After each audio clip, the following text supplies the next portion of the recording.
Hi, my name is Steven and welcome back to my channel. And today I'm going to be talking to you about embracing aging, how to find new opportunities in your late 30s. As we age, breaking free of familiar routines and experiences can be very tough. Obstacles like ingrained habits, personal beliefs, and starting from scratch all can hinder us. And the older you get, the less likely that you are willing to try out those new experiences. This is because we just get comfortable in our routine and we don't really want to deviate from what's already known to us. In addition, factors such as career, family, and personal obligations can also hinder us and make it very difficult for us to pursue new experiences as we get older. But despite these challenges, it's very important for us to pursue new opportunities as much as we can as we age. Recently, I've taken steps to seek out new experiences and opportunities for myself. This is because I'm in a mode now where I'm seeking the next goal that I want to hit. And I also want to keep my mind active and stave off aging effects. But as I seek out these new experiences, there are going to be limitations and challenges that crop up due to my aging, because it can hinder our ability to learn, engaging with new experiences, and adaptation to new things. But there are ways, if we're mindful enough, to seek out new opportunities as we age. So in today's video, I'm going to talk about my background, my guide to finding new opportunities as we age, and my general thoughts. And before we start, be sure to like, subscribe, comment, share with your friends, hit that notification bell if you like this content. And let's go. So you may be wondering, why does someone in their 30s want to worry about aging and learning about new opportunities? Isn't it easy or something that you still have time to do while in your mid-30s? Or maybe the question is, why do you even need new opportunities in your mid-30s?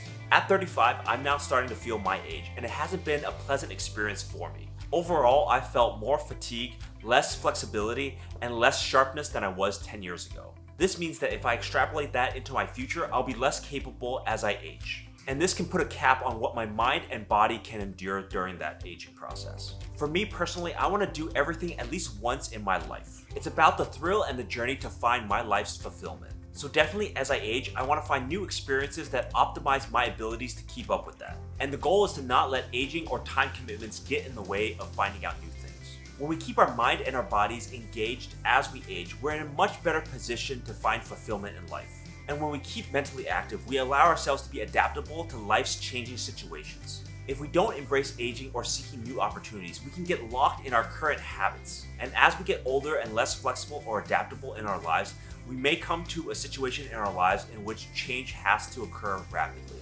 And we might not have the capabilities to take on those new challenges when it calls to us. So here are my tips on finding new opportunities as you age.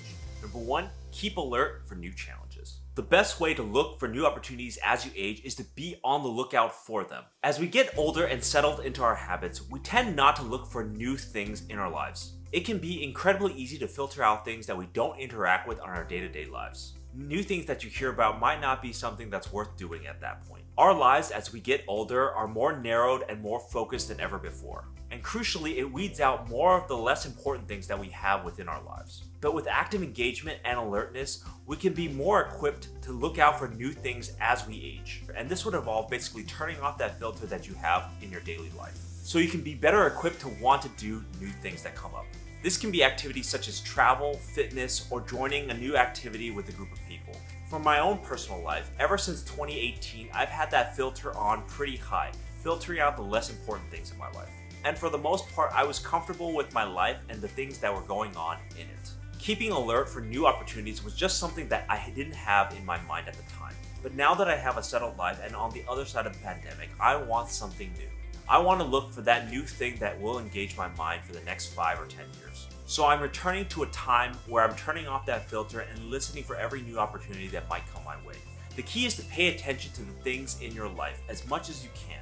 Anything that you might hear or see that might pique your interest for something that you might want to do later down in life. We don't have to engage with everything that we come across, but definitely have the things that you are interested in and want to explore further. Eventually, enough things will come your way and you might want to pursue it later down the line. So keep alert for the new opportunities that might come your way during your day-to-day activities. Number 2, reach out to your network. Reaching out to your friends and your social network is a great way to find new opportunities as you age. Although fair warning that the people that you associate with might already have the things that you want to do anyways. This tip really applies to your broader social network and not just your close friends. People that you might not see regularly and have different social circles than you do. New people usually come with new opportunities. They go hand in hand, because these people are usually the gatekeeper to new activities that you might not know about. As we age, our social circle naturally gets smaller and more focused. That means that we're less able to find new opportunities as we age. But when we start to expand that social circle, regardless of age, we start to find new opportunities that might come our way. Before the pandemic, there were a lot of people in my broader social circles that I would casually find and meet. These people often gave me new ideas and new ways of doing things along with new opportunities. The pandemic really took an axe to that, and my social circle after the pandemic has gotten a lot smaller.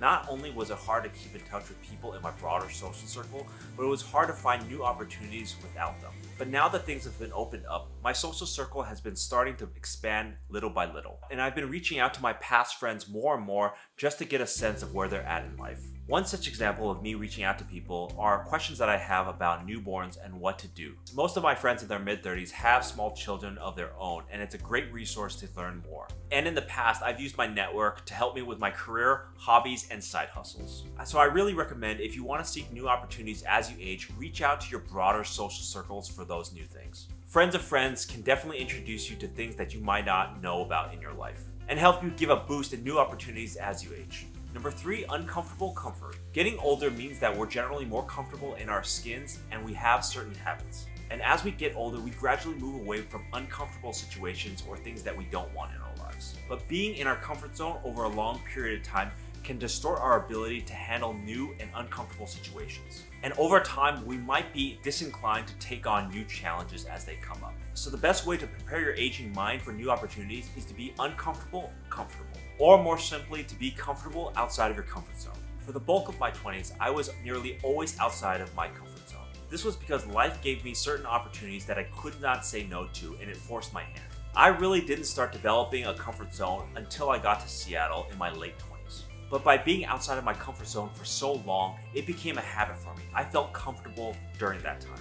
And going into my 30s, I realized such a boost to my life it has been. Because I was able to tap into new opportunities that I might not have done if I was in my comfort zone. Things like buying a tiny house or taking chances out in the dating world. But now in my mid-30s, I have to recreate that uncomfortable zone of my 20s. And maybe challenge new ways of doing things with my family, career, and outside activities. So to get the most out of aging gracefully, be comfortable with being uncomfortable. And over the long term, you'll be able to leverage that expertise to doing new things. Check out my previous video where I go into more depth about your comfort zone and how to get out of it. Number 4, mind and body considerations. One of the things that everyone needs to take into consideration as they age is their mind and their body. Whether that is taking your mind and body into account when searching for new opportunities, or perhaps leveling up and training your mind and body to meet that new opportunity. Either way, we have to keep our personal limitations in mind when we're seeking that new opportunity as we age. Because if we don't, we might not set ourselves up for success and we might fail at that new opportunity. And over time, the multiple failures can result in us going back into our old ways and habits. Examples of this including trying to run a marathon if we already lead a sedentary lifestyle, or trying to be an NBA player in your 40s without a basketball background. As I have aged, I'm moving to more opportunities that are closer aligned with my mind and body limitations. This is because I have to match my time commitments to what I'm physically and mentally able to do. Trying to do anything else without those considerations would just be a waste of my time at this point. So as you start to look for new opportunities as you age, keep in mind your mind and body limitations. Make sure to plan for it and take that into account whatever you're starting. So ultimately that you don't quit something prematurely. And even if it's out of your level, see if you could train up your mind and body to match that new opportunity. If not, it's probably not worth your time starting it in the first place. Number 5, quit fast. As I touched upon this in the last tip, when you start to age, you have limitations on not only your time commitments, but your mind and body as well. We need to therefore quickly assess whether that new opportunity is good for us or not. This is because as we get older, we know what we're good at and what we're not good at, so we have an idea of what this new opportunity will be good or bad for us. For example, if we're doing logical things throughout our lives and we have this new creative opportunity, we might not be able to adjust to it quickly. And it might take a lot of time for us to switch gears to do that creative thing. If it's really important for you, you'll put in the time and dedication for it. Otherwise, we might prematurely quit. So the key really is for you to recognize whatever that new opportunity is, whether it will work for you or not, and quit fast if it doesn't. Because ultimately this frees up more bandwidth for you to explore other new opportunities that you might have a better fit in. I tried a bunch of new opportunities in my 20s and most of them were just a waste of my time. I poured in a lot of time and money long after I thought that they were good for me. Not that I didn't think it was a good experience for me to go through it and fail at it and learn something from myself. But looking back on it now, I knew ahead of time that I was going to struggle mightily with whatever I was doing at the time. Now in my 30s, I'm much more able to identify the things that I'm good at or can be possibly good at when trying new opportunities. This really cuts down on the wasted time that I'm not spending doing other things. And as you get older in general, you're going to know more and more about your capabilities and limits. And you'll have more refinement into what opportunities are good for you and what opportunities are just going to be a waste of your time. And you're going to be able to learn to quit faster the more you get experience with it. So when you're looking for new opportunities, try to align them with things that you've been successful in the past. If it's going to be a waste of your time, be ready to hit that ejection button right away and just move on to that next new opportunity for you to explore. So quitting fast is a great way to embrace the limitations set on you by aging. So here are my general thoughts on finding opportunities as you age. As I approach my 40s, I'm more and more aware of the limitations set on me by aging when seeking out new opportunities. But this doesn't mean that it's not going to be hard to do new things as I age. The lessons I've learned in my 20s about embracing discomfort and seeking new opportunities will help me in the future opportunities that I come across. And I do want to apply the principles that I learned in my 20s throughout my entire life. Although my life is not changing as rapidly as it was in my 20s, the importance of being able to keep up with change and new things are extremely important to me. I do believe that keeping an open mind and curiosity about the world will help me in the long term of my life. However, I do recognize that as I age, I'll be more cemented in my habits and routines. And it's going to be harder and harder for me to break away and do new habits or new routines and new opportunities. And my focus and attention might wane over time as my body and mind age. And it's going to be harder and harder to integrate new experiences and new opportunities in my life. Because as we get set in our ways, it becomes harder and harder to break apart from our rituals and habits. Despite these challenges, I'm committed to embracing aging and new opportunities as I age. Because a long-term goal for me is to commit to growth and personal development throughout my life. And I will continue to seek out new experiences and relationships that will enrich my life. As we age, it's going to be more difficult to break out of our familiar routines and habits. However, with mindfulness and determination, we can still find new opportunities that enrich our lives as we age. By being aware of our limitations in our body and minds, we can make a plan to counteract that and prevent the long-term consequences of us being stuck in our comfort zones. So by keeping a few things in mind, we can be open to new opportunities as we age. So the main keys are to reach out to your network, be comfortable with uncomfortableness, and quit fast. With a positive outlook and a proactive attitude to new opportunities as we age, we can find more fulfillment within our lives. So I hope you learned a little bit about how I tackle on new opportunities as I age and take some lessons into your own life as well. So thank you for watching. Please leave a comment down below on what are your thoughts on aging and trying new experiences, and has it been a good experience for you or not? And I'll see you next time.